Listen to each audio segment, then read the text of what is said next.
Welcome, everyone, to the Sonoma Spiel. My name is Tim with the Sonoma Valley Visitors Bureau.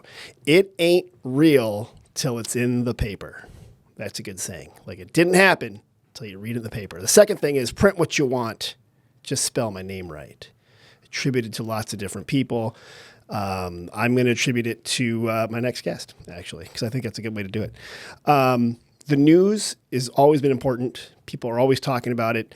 It's always under duress, and right now is a good time to, really go into the need for us to have really good community news and people who make up that, and how they aren't just news people, they're also involved in so many other different things. And for that reason, this week, I have a very special guest. This time I actually mean it. I know I say I have a very special guest, but this time I actually mean it. I've known this guy for quite some time. He's not just doing stuff in the news world and the arts and culture world. He's a multi-talented person who does a lot of amazing things, and we're going to hear more about it. Welcome, Daedalus Howell. Well, Tom Zahner, thanks for having me on. Tom. I've been trying to get on the show for months. Yeah, and, you got it. All right, Daedalus, you know what? Trying to get on for months. Months. My publicist says she can make it happen, and here I am. I know. And so thank you for sending over the fruit basket, because that was it. Like, once you delivered that with the $20,000 in cash, right. I'm like, you're in. I know that was probably confusing because I sent them individually, and the basket at the end. Why am I getting a pair? Is this a threat? Or what is going on? It's a suggestion. That's what's there. That's exactly. Daedalus, you are, one of your jobs is you are the editor of the North Bay Bohemian.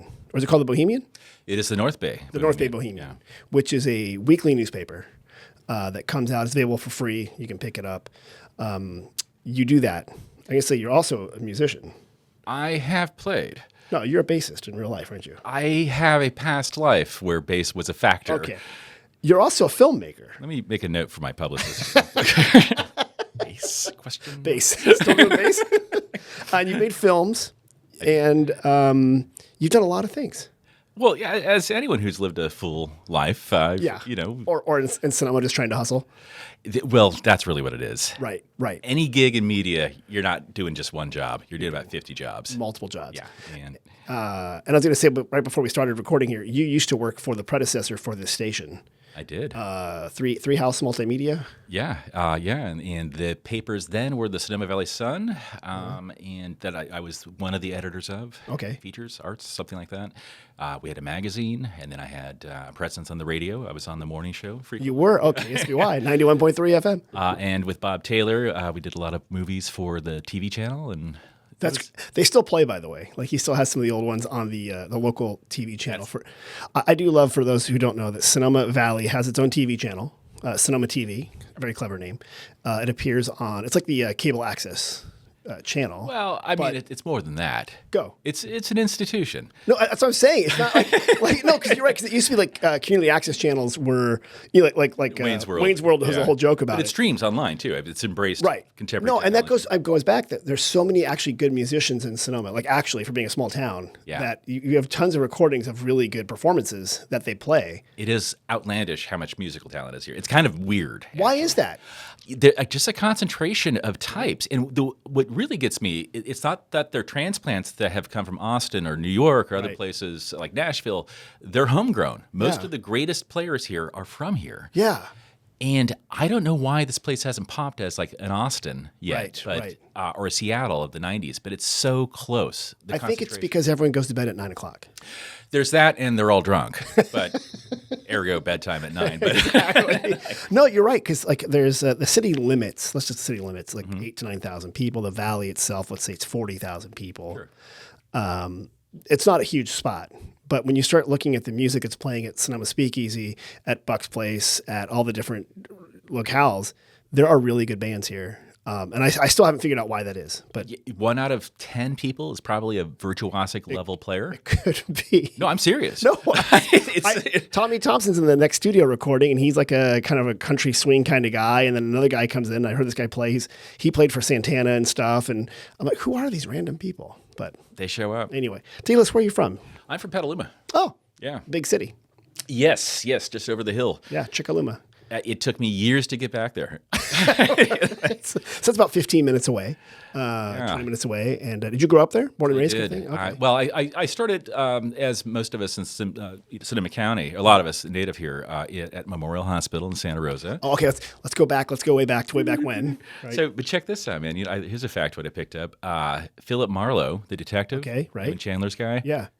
allegedly, I mean, fiction, of course, but born at Memorial in Is Santa that Rosa. true? Yeah. That's part of his That's in his canon? his fictional bio in If the we canon. go back and look at the hard-boiled noir detective, He's from Santa Rosa.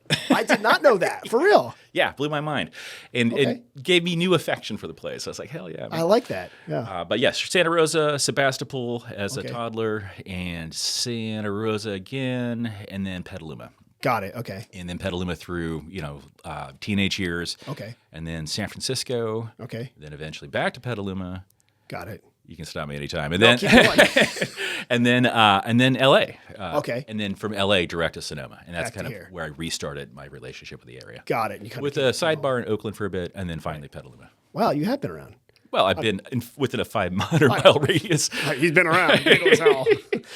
How did you get into? Let's look at the Bohemian. How did you get into working in the news business? And what is the Bohemian? It's funny. I left high school halfway through my sophomore year. Oh, you did? Yeah, and so Wait, like you left? I did. I was a bit of a disciplinary problem. Okay. And I used to do the school plays and stuff like that, and I had a real need to be expressive artistically. Okay. And once I was out of school, I didn't have access to the plays, and I couldn't get a band together to save my life. But I did some sort of Machiavellian thinking. I thought, if I could write, I could depend on nobody. Okay. And And you'd be super wealthy. Yes. And so the first thing, of course, I did was I wrote a book of poetry because that's the fast track Right, to to fame, fame, and fortune. right Yeah. there, right. But this was like in the early '80s, when the Macintosh had come out, Okay, desktop publishing was a new thing, Okay. and so the ability to make a little chapbook that was It was easy. yeah, totally. It could look semi-pro. Desktop publishing, the zine movement was happening. Like you were in the right spot. I for that. tapped right into it, and so that gave me a lot of confidence, and that book sold well. I guess Ballad of the Saxon's Daughter and the Book of Job. It's very verbose. Wait, that's the name of it? That's what it was called. Yeah. Are there still copies somewhere out there? I know the Smithsonian's keeping one under bulletproof glass. Exactly. I'm sure. No, I hope not. I mean, it's not in print, but Right. But that gave me, a sort of a entree to what that world could be. There's a lot of poetry readings at the time. Sonoma County in particular was really nurturing that open mic scene. So you could hit a different one every night and hone your chops as a performer and a writer. Okay. And so for a kid, not in school, but kind of raising himself in the cafe system. And when I say raising myself, I mean, after my parents went to work. Right. And, of course, took care of me. Right. They fed you. Yeah, in a decently long and generous. Right. But that really sort of made writing seem like a real possibility. Okay. And so I started publishing a satire tabloid called Scam. Scam Magazine, which I had printed out of some outfit in Healdsburg, and it was basically a satire of what I would later learn was an alternative newsweekly. Oh, okay. And it was the same kind of content, but all made up. Gotcha. Right. And so we did a few issues of those. I had a little team of my friends. I love this. And then so I was dating someone who, at this point, I'm 19. They saw an ad was I 19? Maybe I was older, maybe 20. There was an ad in a paper, the Argus Courier, the Petaluma Argus Courier, which I delivered as a kid. And that ad said, reporter wanted. And I thought, this is it. Right. This is It's your calling. Right this there. is a way in. Yeah. And so I had my clips were, Scam Magazine. Scam Magazine and my poetry And book. poetry when you were 15. Okay. And Chris Sampson, the then managing editor, like 93 at this point, 95 maybe, Right. I just saw something and gave me my first job as a stringer. For real. Yeah, and that was my break. And so, but Hey, kid, we're going to pay you 2 cents a word. Right. dude, hilariously, the rates are about the same. Yeah. Yeah. So I started stringing for them, and then somebody had to go on maternity leave, so I took their job as the lifestyle editor. Oh, really? Yeah, and then she returned. I remained as the arts editor, and I was there for 3 years. And while I was at the Argus Courier, writing these, pretty light, soft tissue stories on the arts and stuff like that. Gretchen Giles from the Bohemian. Okay. She was then maybe assistant editor, maybe editor at that point. I thought, I could write theater reviews, and she brought me to the Bohemian, and then I went up to the Chronicle. They had a North Bay edition. Okay. San Francisco Chronicle, and so then at that point I was essentially legit, right? And you had never done any journalism classes, like formal journalism training? No, I was a creative writing major at SF State. Okay. Sort of, I just intermittently, Right, right. right. And I only just graduated during the pandemic. Really? Congratulations. That's fantastic. I never finished my degree, and during the pandemic, it's like, well, I got some downtime, Might as well. and I finished my senior year. Good for you. They were just pushing me through. They're like, get this guy. They're like, hey, this file's been open for 25 years, sir. It's like we got this 50-year-old creep on Zoom. Just like give him a pass. Here's my poem. They're like, no, sir, you've graduated. Just get out of here. So you were stringing along. You were at the Chronicle. Now fast forward now. You're at the Bohemian. Yeah. So I had written. So when I finally got the gig at the Bohemian, not that I'd been pursuing it, but once again, an ad. Right. I happened to pick it up. I saw an ad. They're looking for an editor. I'm like, why didn't they call me? And a lot of people don't know this. I was actually offered the job many, many years before. Okay. And I turned it down. Oh my gosh. I was never going to go back to That's papers. right. I'm going back to you guys. I'm in Hollywood, damn it. I'm going to make it big. So after I made it big, I decided to come back and saw the ad and sat down for lunch with Dan Pelcrano, the owner, and reacquainted myself. Fortunately, he had forgotten me at that point. Right, but, good. Yeah, but I'd always been a known quantity, and in the Bohemian family.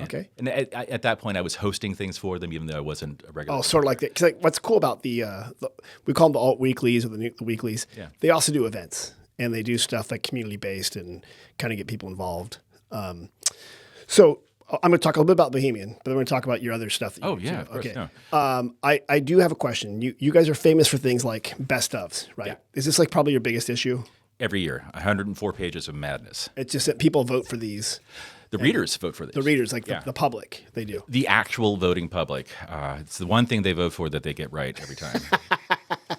Every time. Well, one thing, but I've noticed, I just want to go on the most recent one, which looks great. The things like, Best Festival, Bottle Rock in Napa, Gravenstein Apple Fair in Sonoma. That's a great festival. Yeah. Best Film Festival, Sonoma International Film Festival in Sonoma, Napa Film Festival. I mean, these are all great, right? These are all great. I went in the arts and culture section, and I saw, Best Place to Dance, and I saw Best Radio Station. Okay, so Place, PL, Best Radio, Regional Casino. I don't see podcast. Yeah. So I think there's there was a mistake made. Maybe it's a misprint, or you didn't know how to spell Sonoma Spiel. But I don't see my photo in here. I don't see a headline. I don't see behind the scenes. I don't see let's get to learn more about Tim. None of that. So was that a mistake, or was it the publicist? Internally, it's what we call the Zahner factor, and named, of course, for you. Thank you. Which was, would it be conscionable to give this guy any more media? I see what you're saying. Is it morally the right choice? Ethically, would we be aligned with our journalistic principles if we gave this guy any ink? Because he's already everywhere. Okay, you know what? Thank you. Yeah. Thank you. For on behalf of the other people. Thank you. We knew that you would understand. Right. It's the people who would have been hurt. Yeah. I mean, I'm just wondering because my mom and dad are like, what's going on here? And they're sad. Well, they're sad. They're sad about a lot of things about you, but but when we talked to them, they said we were making the right choice. Exactly, yeah. No, and I do love, by the way, the best of, because it is fun when people get a vote, and I think other newspaper does it as well. The other lesser known, not as quality press Democrat, but we are looking for sponsors. Is that? They're still printing that. They're still doing it. Wow. Get Amazing. out of here. I still get it every morning, so I can point at it and go, "What am I mad at? What am I mad at today?" Who's going to buy it? Citizen Kane or you know? It's up for let's talk. You are the alternative weekly. So in the 80s and 90s, alt weeklies were a thing, and there was always like a daily newspaper. So here, Sonoma Index Tribune would be the daily.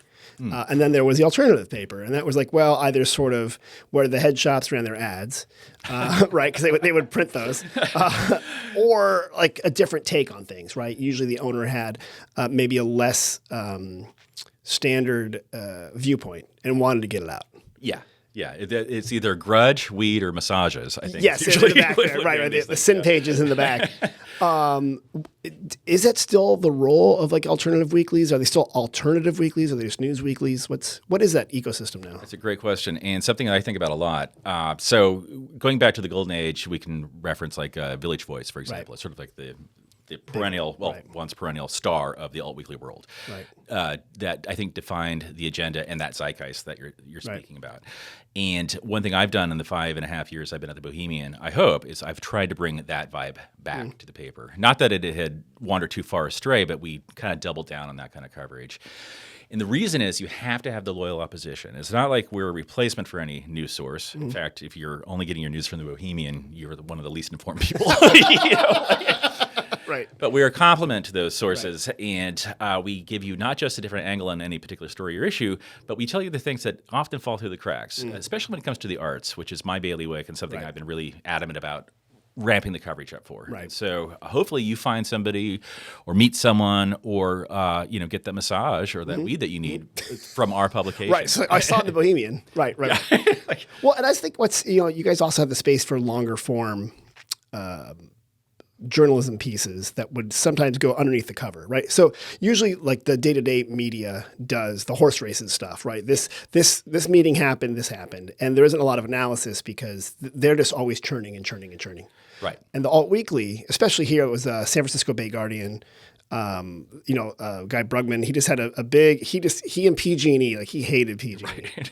And so he was always ranting and railing about PG&E. And, about 10% of the articles were probably factually correct or whatever, but they were interesting. And to your point about the loyal opposition, he was able to go deeper and to look at stuff that, say, the Chronicle didn't have time to do. Right. And something that I think lends to that organically for us is our print cycle. I mean, we are a weekly, and so we don't have that churn and burn attitude that dailies have, where they're always, doing news analysis because they're writing about news. It's news about news at that point, right? Right. So we have a longer cycle, and so we have time to go deeper and maybe find stories that aren't in the broader, ecosystem in that moment and surface them. Like we did a thing on some quarries in Forestville, and I won't go into the weeds too much with it, but no one had written about it yet. And our guy, Martin Freeman, went in and surfaced this really interesting kind of controversial story about what's happening in terms of wine country becoming asphalt country. Oh, okay. No, and that's a good story, right? Yeah, and one that now I'm getting letters to the editor, and now there's a conversation going, meaning the community is now talking about this. I'm sure the local Daily Metro or something like that will pick up the story too, and then it becomes a broader thing. But we break those kind of stories. So, Daedalus, is that success if a story you guys started hops over into the dailies or the radio stations and stuff like that? It's definitely affirming. But success, how you measure success for an alt weekly is, do you have a new edition? Are you coming out again? Did you miss the deadline? Is this the last one? No. Did you pay the paper supplier? Totally. Well, that makes sense. We recently, not recently, a year and a half ago, we picked up the Healdsburg Tribune, right? This is a legacy paper, sort of like the Index Tribune here in Sonoma or the Argus Courier in Petaluma. And it had been running for about 156 years, right? And a guy ran it, good steward of it, kept it going as long as he could. And then he runs this last issue. And it's basically one of those kind of dewy winds. It's like, so long, thanks for all the fish, we're out. Right. And it was a sad day. Our company swoops in, grabs everything it can, right? Throws some money at it, makes it work, and I get this call saying, "You're now the editor of the Healdsburg Tribune. You have 3 days to make an issue out of nothing." And for real, yeah. And so we just went to it, man. Dug up what we could, found what we could. Repurpose stuff from the boho, whatever. I was unaware that you guys ran the Healdsburg Tribune. Do you still do that? Yeah. And so, interesting. Yeah, Christian Callan is the news editor. Oh, right. Okay. If you got my name on the masthead, it's more of an honorific. Right. It's really Christian's paper. But and that's a totally different town. Like, so, running Healdsburg, which has, issues of growth and water and the schools and stuff like that, versus the Bohemian, which is a different focus, right? The arts and the culture. Totally and what's different going vibe. on. Yeah. Right. Yeah. And so, but even still, I mean, even though my heart's in alt-weeklies, keeping a legacy paper alive like the Healdsburg Tribune is really important. And I think it contributes something special to the culture there that that's necessary and wouldn't exist otherwise. And I'm not championing our company as the great savior that made it happen, but getting Christian Callan in there, because he's a news hound, and the people that and he was a reporter for a long time. Yeah, and over here, in fact. Yeah. Do you guys? Does your company own other newspapers beyond these two? Yeah, it's about 17 altogether. Oh wow. Okay. Yeah, and another one that you guys may know of is the Pacific Sun. Oh, right. Which is now the longest running alt weekly in the world. Oh. It's about 63 years old now. Okay. And I'm also the editor of that. How do you have time to do anything? You're just like always writing, copy editing? I have a great copy editor. Okay. But I'm extremely organized. Got it. Okay. Yeah. That's the answer there. Be ready. Know what you're going to do. Cross stuff off lists. Yeah, I already know what the news is for next year. You've already plotted it out. All in here. I knew it's crazy. Daedalus, when you're not doing the North Bay Bohemian, but I do want to come back to that, but I know you're also a filmmaker. And by filmmaker, I mean, that's such a broad term, but you've made a recent movie about werewolves? Yes. Tell me about this. I did a sort of going of age versus a coming of age film about Gen X midlife crises, sort of a rom-com with lycanthropy called Werewolf Serenade. Werewolf feature Serenade. film, I should. Okay. Yeah. So it's it's 90 minutes long or an hour long or something? Okay. Yeah. And where did you film this thing? Entirely in Petaluma. Okay. Apart from a few things we picked up here in Sonoma Valley and at Kunde Winery. Oh, good for you. Yeah. Did they know you were filming, or they're just like a werewolf running around? And you're like, no, this is totally normal. Well, the thing about tourists, they often have cameras and stuff, so we were able to get in there and. We made a deal with Marsha over there, and she was wonderful. And Kunde features prominently in the movie. Good job. There's a some branding branded content. It's a little on, in fact. Exactly. Like, what are you drinking these days? I only drink Kunde. Scan the QR code to join the wine club. Totally. What's the story about? A professor in a college who teaches film studies to students who could give a crap. He finds himself in a tight spot with his marriage. The zing has gone; it's unraveling. Right. His wife's a cellist who's checked herself into a high-end facility to essentially be away from him, and in the midst of this, one of his colleagues dies, who was working on some very strange research. And at the behest of his dean, for the sake of their benefactor, he takes on this research, which entails drinking from the wrong bottle of wine, in which there's a compound that turns him into a werewolf. I love this. Hijinks ensue. And a plot is thwarted to take over the school, and the couple gets back together. And it goes from Ed Wood to Libbage real quick. Yeah. So it's not like horror werewolf. It's more like teen wolf. Like we don't get. Remember the werewolf movies? Like their faces are ripping off and blood and disgusting. There is a transformation scene, as is par for the course for that kind of film. But it's a comedy. It's a romantic. It's a romantic comedy with werewolves. Okay. Yeah, and it's very chatty. Okay. Yeah. Where can people stream it, or how can they get it? Yeah, we got picked up by Amazon and Tubi. Really? Yeah, and Google Play and all the places. Yeah. So what's the name of it again? Werewolf Serenade, now streaming on Amazon Prime. And there's a pay-for-view YouTube thing, apparently. Okay. Google Play. And then Tubi, I know it's free. You can Which one gives you the most money? Amazon gives us the most money. Okay, so Amazon's a proper place to find Werewolf Serenade. Yeah. And that came out last year? It premiered at the AV Fest, now True West Fest in Healdsburg. And then it's toured around. It's playing again in Bolinas pretty soon. Good. Okay. And we had a great screening at the Rialto. We were at the Mystic. And so we did all these kind of one-off screenings. We got to get you in the Sebastiani. Oh, yeah. But you know what? And even if Tony or Roger don't let you in, why don't you just give me the print? I'll break in. It's across from my office. We'll slip it right in there. I love the Sebastiani. It hadn't been on my immediate radar because we were so Petaluma-centric. Right. Man. But you didn't come to the island to even think about it. Well, I didn't want to disrupt the island. You know what I mean? Like bring my Petaluma crap. You're from the big city. You've made other movies, though. Yeah, so Werewolf Serenade is my second feature. The first one was Pillhead, which is a artsy sci-fi extravaganza, black and white. About a girl who takes too many pills and wakes up in a parallel universe. Okay. Otherwise, the Sonoma story. Right. Otherwise known as and before, did you make the one about the Kinkos or something like that? Am I crazy? Oh no, I starred in that one. That was Replica. Replica. Yeah. Thank you. Okay. That started as a feature. but Really? became a short. Yeah. And that was filmed, I think, in Santa Rosa, like at night. That was a fun one because that was a completely stolen location. I think we could talk about that now. Yeah, Statute of the Kinko's limitations. is gone now anyway, yeah. Yeah, so what was once a Kinko's downtown across from what is now, what used to be Rosenberg's, now Barnes & Noble? Barnes & Noble, yeah. One of my friends, a filmmaker, writer, director, should I name him? Yeah, Maybe. go for it. Okay, Raymond Daigle. Okay. One of my collaborators from the cinema days here. He made a deal with the night manager where he was employed to shoot this movie from midnight to 5 a.m. for about 20 days, and it was about guys working in a copy shop. Right. And so why not just shoot it at the coffee shop? And so every day we'd go in about 11:30 and cover up all of the branding with Replica, the name of the fictitious shop, and set up fast. The light was already there. It's bright as hell, so we didn't have to worry about that. And it was already dark outside, so there's no glare and stuff coming in from that. Coming in. And we had a guy at the door trying to head off customers that would try to get Were there really customers trying to come in? There were people who would come in and who knew we were making a film and would just try to be in the film.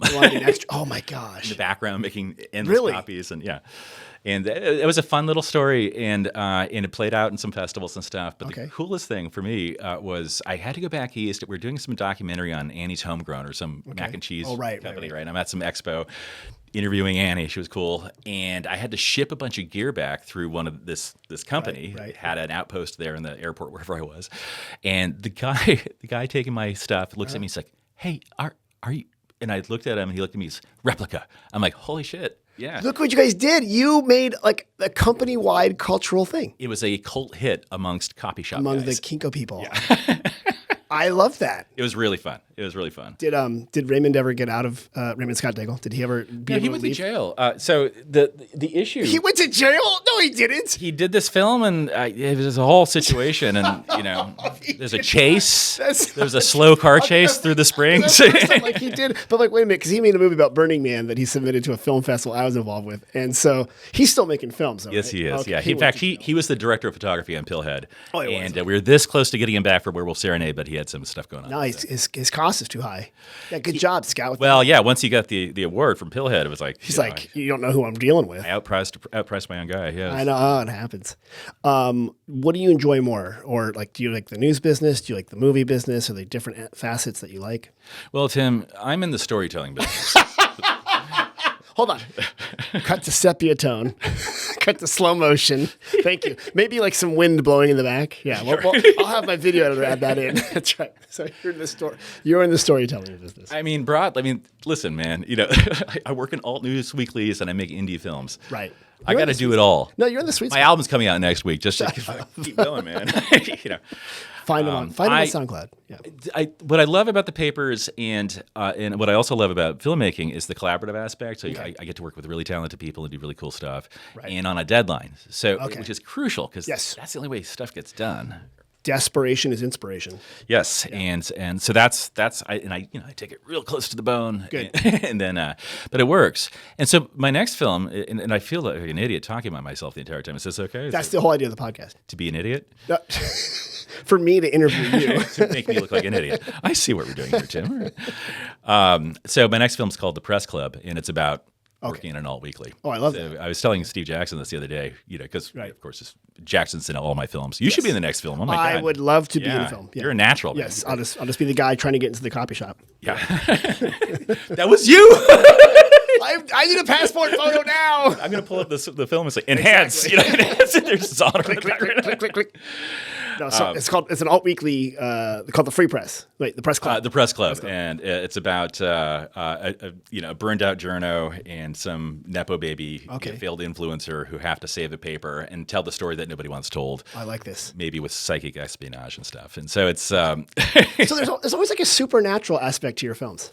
Films have to be fantastical. Okay. I mean, why do a straight up regular movie? There's hundreds of those, but to do these kind of genre mashups, I think it's really you enjoy that stuff. It's interesting to me. And also, that's what I know is you also kind of like you mentioned Philip Marlowe. You kind of enjoy that detective 1940s noir, golden age of cinema time frame. I think I got a lot of rat-a-tat-tat in me. Do you? Yeah. I noticed that when you were smoking on your way in. Excuse me, darling. I'm going to go do a podcast now. Do you think that is that like? Do you like that time frame, or like did you just read a lot of like short stories as a kid, or part of like being self-taught in a lot what you do? Or? Yeah, it's a great question. I think it's a bit of the having grown up in a sort of postmodern era. You know, so like a lot of our culture, especially in the late '80s and '90s, was kind of collapsing upon itself. Okay. I like movies about movies. I think Tarantino movies are sort of about movies in a way. Right. A lot of hat tips. A lot of homage going on there with, you watch the scene, you're like, wait a minute, this is from the 1960s Italian director or something random like that. That trunk shot, I've seen that before. Exactly. And so, you know, I grew up in Petaluma, as you know, and so American Graffiti was there, Peggy Sue. Come on, name it. I mean, the most famous movie filmed in Petaluma. Come on. Well, Werewolf Serenade. Sorry, after that one, Howard the Duck. Well, we don't talk about Howard. I mean, a seminal moment. Yeah. And the first, I believe that was MCU. I believe it's a Marvel comic. It is technically part of the MCU. And so I think it was one of the first Marvel comic movies and one of the first massive flops. That's a pretty deep cut, and I think you're right. And it was also, if we only paid attention to what Lucas did, we could have headed off Phantom Menace. We could, right. That was a cry for help. You could go back in time and save the fandom. You could do this. That'd be your next movie. That'd be great. But yeah, so it's funny because like when I think of your stuff in the 80s, I remember Twilight Zone marathons being on TV20, and also Superman. And so there were all these like throwback things that were on our regional TV station here. And I kind of see that kind of like maybe you and I watch a lot of the same media as kids. We're the same age. You were totally right. Yeah. We were exposed to that stuff as well in like syndication. It was like library content being dumped on the airwaves. Nick at Night launched at some point in our late teens to early 20s. And so again, we're sort of re-exposed to that. But also, you know, I'm a writer who likes being a writer, and so I really write the dialogue, and so. It kind of glares a bit like this is dialogue. You know, like, hey guys, I'm now giving a speech. And so and I like that frisson. I like the you know, like the sort of self-awareness that movies can have, or you know, or even I don't know if you saw the last issue of the Bohemian. I was asked to do some sort of home and garden story. Okay. And I'm like, okay, you want a home and garden story? Right. And I completely deconstruct what a home and garden story is. So I like playing with the form a bit, and I like media that knows that it's media and what it is. And so one of the hallmarks of that, I think, is, you know, just borrowing or stealing, really, you know, stuff that resonates. And that was certainly the stuff we were exposed to. But like, look at Star Wars, man. Mm-hmm. That film's ripped off everyone from Kurosawa to George Méliès and to the Bible to like Fritz Lang. All the big major themes or pastiches within that or something. It's everything all at once, which is why it's a cult film. Right. You go to that movie and you're seeing 100 movies. That's a good point. Right? Yeah. Raiders of the Lost Ark, it's quite the same. Yeah. You're watching 100 serials. That's right. You know, and all the cliffhangers put right together from the radios to the small. Yeah, that's a good point. And so there's something that sort of postmodern. I mean, we didn't know it at the time when we saw Star Wars and Raiders, but that's what we were getting. We were getting a super dose of this hyper concentrated cinematic effect, right? And so in my own filmmaking, even though it's smaller scale and very art house motivated, that kind of thing, I'm still quoting all that stuff. Okay, I like that. So one way or another. Do you think nowadays kids, you know, the zines aren't really a thing anymore? You know, the homemade magazines as they were. But like the TikTokers and the YouTubers, are they making and being creative in their own way? Or are they just looking for clicks and just being, you know, are they following the trend of being stupid? Or are they like, I'm going to be different and unique and tell good stories? Well, I think it's like an 80-20 rule, probably. Mm-hmm. You know, 20% are probably trying to pioneer and create the idioms that are then aped by 80%, the remaining 80%. Right.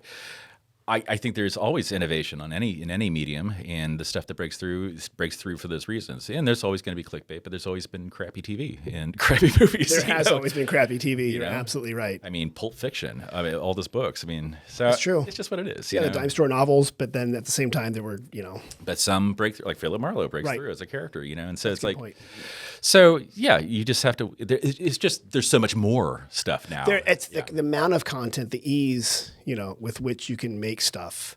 It's the barriers are so low. Yeah, which was initially enticing. I remember coming up through sort of the indie moment, you know, in the 90s, and thinking, wow, digital, it's going to be great. And that we didn't know that it was just going to open this tsunami of garbage. Yeah.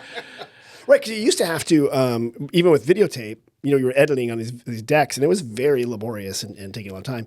Yeah. And now with AI and with all the templates and stuff like that, they literally can make themselves. I mean, they can literally make fake movies themselves. But for sure, which is terrifying. Yeah, but that's the difference between content and art. I mean, there's just like a continuum, right? Right. I guess content, then media, then entertainment, then art. Oh, I got right? you. Okay. And content's not even media. You know what I mean? Right. It's just sort of, it's like basically I've got like thousands of little clips on my phone. That's just content that's been around. Yeah. And I'm eventually I get to something, I won't. I'm just gonna like my wife is like, why are you shooting that? I'm like, oh, this will be funny. Yeah. And then like 3 years later, I'm like, why is this clogging up my data here?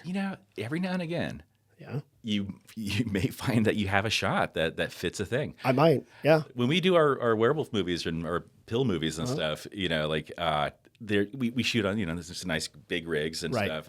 But every now and again, it's like, oh, I wish I had a shot of the museum. I've got one in my phone, and it's 4K. It's the B-roll just sitting right there. Yeah. B-roll in your pocket. Yeah. I want to ask you, going back to the media sphere here in Sonoma County, I went to our visitor center, 453 First Street East, and went to some of the other magazines and stuff that are available. I actually walked around the plaza too. And you might not know this, but there are the plaza box wars for the newspapers. Every city has them. Every city has the box wars. So here's some of the other stuff that's out there. Sonoma County Gazette, I really like. A woman named Amy Windsor used to be the editor for a long time. She moved back to the Press Democrat. But I think this is good, and it kind of takes this is sort of like everyone can write for them. Yeah, it's open mic night at the paper. It's open mic night. And I don't mean that disparagingly. No, and it's really funny because it's always like the columns were always like the Rio Nito Roundup, the Windsor Wonder Walk. Like you had to have some sort of alliteration in there. Totally. And it was always like somebody that just lived there could write whatever they want. Give me 700 words, we'll print it. Yeah. And I like this one. But it's not like hard, in-depth journalism. Yes, and it's a Sonoma Media Investments property. For now, this was one that I think La Princesa Sonoma is the Spanish language version. Yes. And I think this was started, I don't think it was started by the Press Democrat or if it was a spinoff or not, but it's all in Spanish, which is kind of neat because you can get some different stuff in there. We have a lot of bilingual people here. I think that is original to them. I could be wrong, but I believe they originated that. And Didn't you guys have a Spanish language one down here? that was Sonoma Valley Sun and El Sol. Thank you. So Son and Sibling El papers. Sol. That is also Sonoma Media Investments property. Right. What about this one? Sonoma Valley Sun is independently owned. Independently owned, and it was recently the owner and publisher of it did pass away. Yeah. And then some friends of his started it back up. And the Sonoma Valley Sun is local to here, but you worked for this newspaper. I did, and it's one of its earlier incarnations when it was owned by Three House Multimedia. Got it. Okay. And then I believe it went from Three House to a group of owner-operators. Okay. And then I think changed hands subsequently to Val. Right. And Val passed away, and now Larry Barnett and David Bowling? I think David Bowling's involved. No, Bowling created Sonoma Magazine. Right. And sold it. Was No, Bowling part of this? I think Bowling's part Bowling's of this. part of it now. No, he's editor of it now. Yeah. So speaking of Sonoma Magazine. It's funny. Bowling called me and asked where we print our paper, and it turns out everyone prints at the same place. I think there's only one printer left in wherever the entire California maybe. Sonoma Magazine is a big glossy. They always call me up and say, Tim, do you want to advertise at Sonoma Magazine? And I'm always like, you named the magazine after the place, so I won. done. No, thank you. This is also owned by Sonoma Media Investments, which is the Press Democrat and stuff like that. And they tend to be very lifestyle-y and things like that. A lot of photos. They do an amazing job with that. Yeah. It is. It's quite nice. I mean, it is quite good, and I'm so glad they call it after my destination because I don't have to advertise in that one. Yeah. But that's what they are. Then we got the Kenwood Press. Yeah. Have you seen this one? I have. God, Jay Gamble used to write for that. Okay. Maybe still does. And he was one of my early mentors at the Petal Margus Courier. Oh, really? Okay. And this is what I'm saying. We are not a big population place. Yet. We have a lot of small media here. The Kenwood Press covers all the way from Kenwood to Glen Ellen and Oakmont. So it's, Well, Oakmont's where the action is. So, have you, by the way, been up to Pillow Fight Coffee up there in Kenwood? There's a great coffee shop. Oh, no. It's really nice. There's a great coffee shop up in Kenwood called Pillow Fight Coffee that commemorates, remember the pillow fights they used to have in Kenwood? On the 4th of July, people would get across a pole and there'd be a mud thing underneath and they would thwack each other with pillows. Yeah, amid the lawsuit. That was crazy because of the whole thing with the... Someone might have gotten hurt or whatever.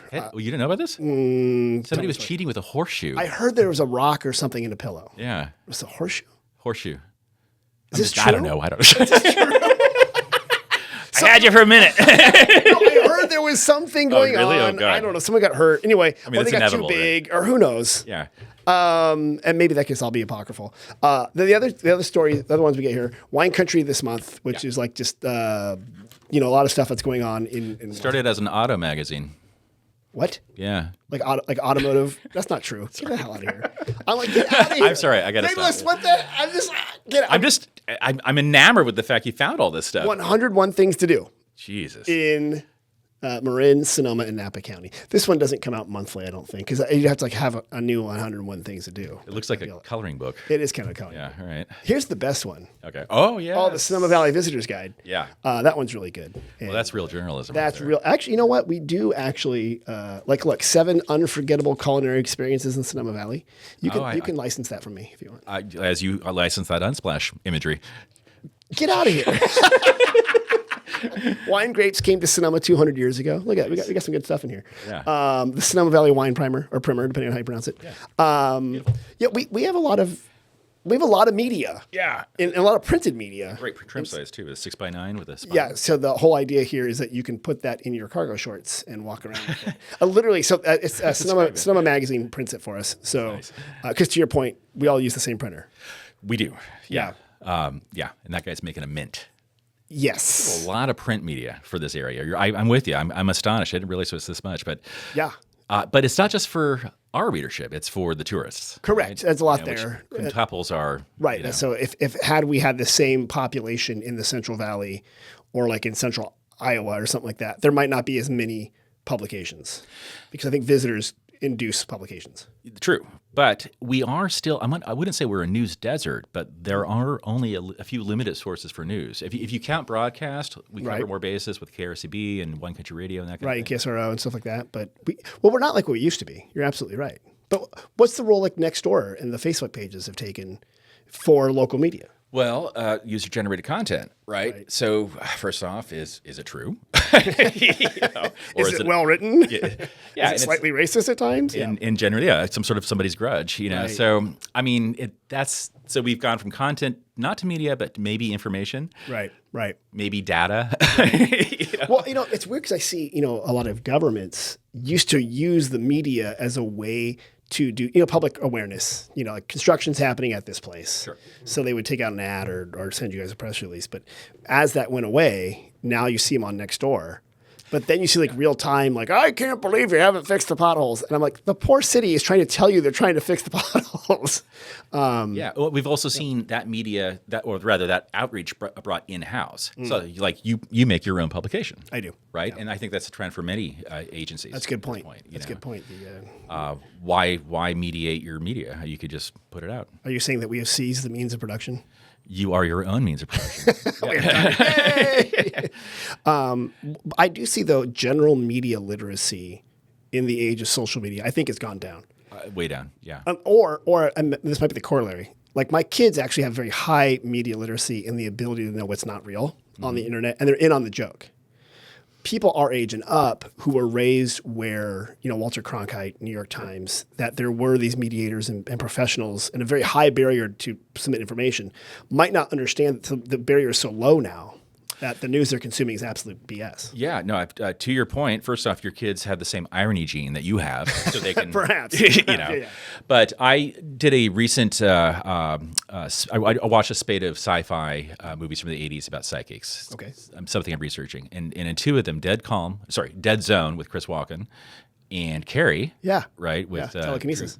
Drew Barrymore. Fire. Both of them end using the symbolism of a news entity to show that the world has gone back to normal and everything will be right. Oh, we're like the newspaper, or like the broadcast news or something and like that. Carrie, they're going to take the story to the New York Times, and they finally, the last scene is Drew and I think Art Carney or somebody walking hand in hand up to the New York Times building, back when that meant something important. Like the truth is going to come out through the New York Times. Right.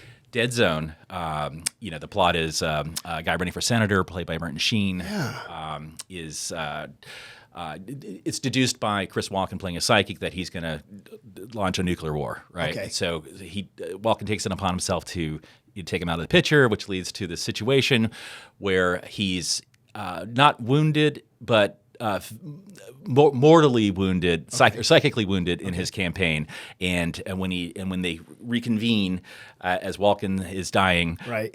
We see the future. In the future, we know it's going to be okay because we see a copy of Newsweek. Really? Newsweek, yeah. Which has become total garbage. Yeah. Like Newsweek has become like I don't know what happened to it, but someone bought the IP. Everyone gets bought. Everyone gets, Right. But both of these movies in the 80s used the press Right. to show what truth is, what's right, and to provide a moral compass for the audience. Right. We no longer have that moral compass. Right. The media is distrusted, and it's brought a lot of that upon itself by Right. publishing trash. Right. No, So- legit point. Or to your point, like Newsweek, U.S. News Report, Time. Those used to be the big three. Like that would be the weekly news. The news magazines, yeah. And then, as you point, they got bought out, and then their titles, they kept the names and the brand, but totally changed the content. Yeah. And so now some people who, like the younger kids are like, okay, Dad, that's AI, that's garbage.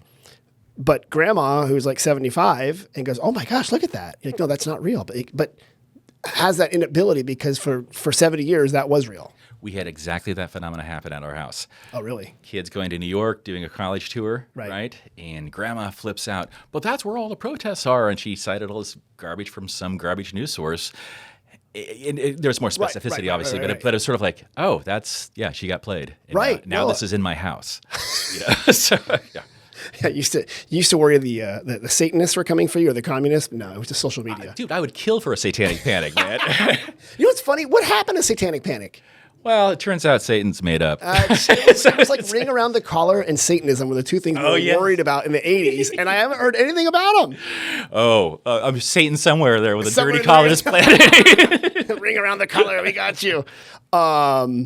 Okay, so this has been a good ramble, as they always are. Good. That's really good there. I've certainly enjoyed myself. Before we go on to the next segment here, though. Wait, there's more? There's more. But wait, there's more. First of all, what was the website again for information about the movie that you did? Oh, everything that you need to know about me is either available through the FBI or dhowell.com. DHOWELL.com. And kids, go to dhowell.com because the FBI has all been laid off. So that's the. This is the golden era. This is the time. Do all the crimes. All right, dhowell.com with two L's. Yes. DHOWELL.com. Not Howell like the Ginsberg poem. No, because of the copyright issue, I had to change my name. I lost. It happens. I tried, but the Ginsberg estate came after me. And you're like, all right, that's it. You win. You hippie, whatever you are. Yeah. All right, Daedalus, you might know that we run 2 visitor centers, right? Yes. And people call us and they text us and they ask us questions. You're going to help us answer visitor questions. Oh, love to. Yep. Yeah. The segment's called We Get Questions. Ready? Yes. Okay. This is a question we got today. I'd like to buy a state park poppy pass. It's the annual pass that gets us into most California state parks. Where can I get one locally? Well, from the visitor center. I wish that was true. This one. I thought you were teeing me up. I thought so too. And like, wait, I will tell you. You can get a regional parks pass. Okay. So you want to buy a regional parks pass? Yes. You want to buy a bus pass? Yes. We will give you that. To buy a poppy pass, which is an annual pass, I think it's probably not just for residents, but residents if you live here. But believe it or not, you have to buy them online or go to the regional office over in Petaluma by Casa Grande down that little road there, which is probably called Down Casa the road, Grande. take a left down the alley. Yeah. You want a pass? You want a poppy pass? Come see the guy. Come see a guy. So yeah, that one was hard, and I didn't know much about it, and I didn't tee up. This one you're going to know. Okay. Okay. Where can we see redwoods? Well, all you have to do is step outside. But Armstrong Redwoods is where it's at. That's Right. a lot of redwoods there. A lot of redwoods there. And you are absolutely right about stepping outside, especially at the plaza. I do often joke because there is like a redwood right there. Right there. I mean, it's not an old growth redwood. It's a planted redwood, but it's a redwood.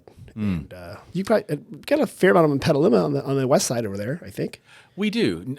More oaks these days. Okay. Do you remember Julia Butterfly?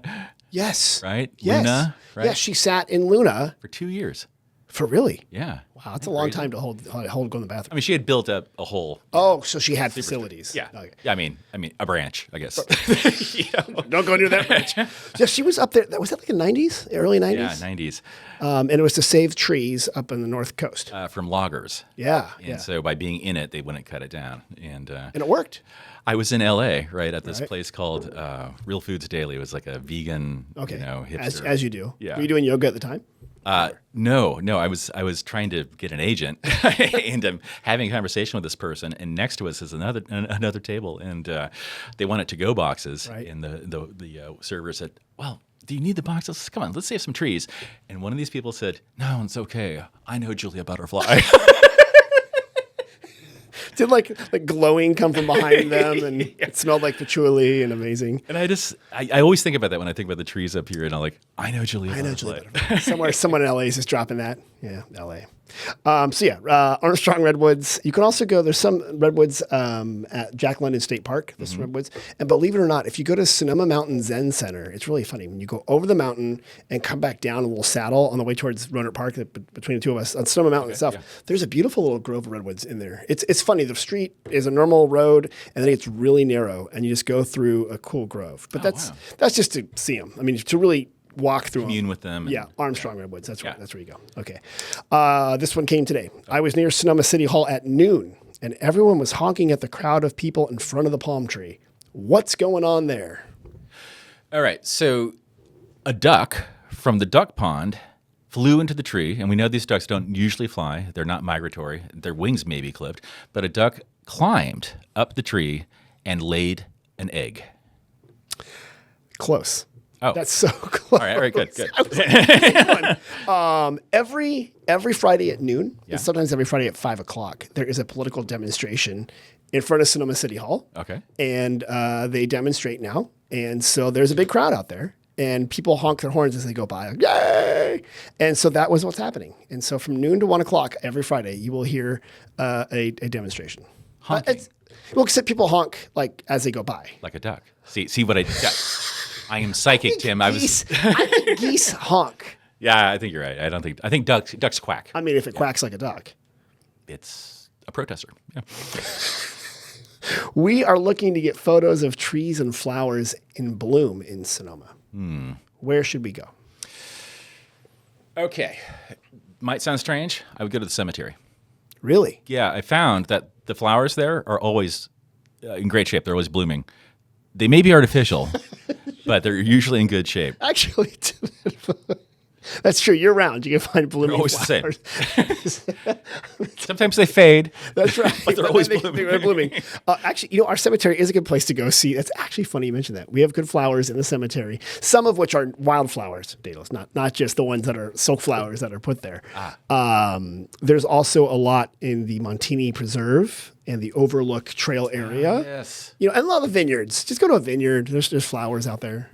Bartholomew Park is great for flowers, actually. Yes. It's now kind of a preserve, I guess, the way it's organized. It is. It's like a private park. So it's privately owned, but it's a park. It's open to the public. Yeah. There's also the winery next door to it and the house that's there. I went there for lunch recently. It was awesome. A lot of people picnic there. It's a really cool spot. And you're right, for the flowers there are a good one. And that's just like, a mile or so from the plaza. So it's not, maybe less than that. It's very close. Still want to drive, though, I think. Oh, yes. Yeah. It is not. Bicycles probably best. You can bicycle there. Yeah. Good job. And also I was going to say Sonoma Botanical Garden has a lot of flowers, of course. Good.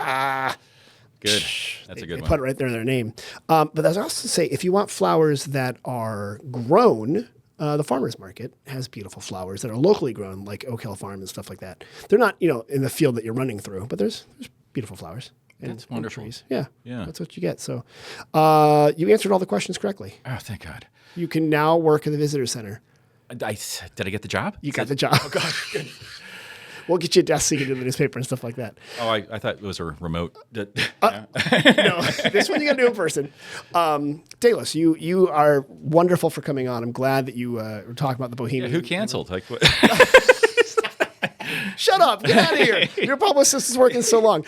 An email that comes from Tim Zona says, Hail Mary, you're going to be on a podcast. This is not true. We booked these out months in advance. It's a long line. What's the website for the Bohemian if people want to look at your work? Bohemian.com. Okay, Isn't that great? bohemian.com. That's easy. Says what it does what it says. Otherwise, dhowell.com. You got it. Okay. After you go to bohemian.com, after you go to dhowell.com, go to sonomavalley.com for deals, special offers, and events. And everyone have a wonderful time. Daedalus, thanks for being on the podcast. Tim, thank you. All right. Good times. See you guys.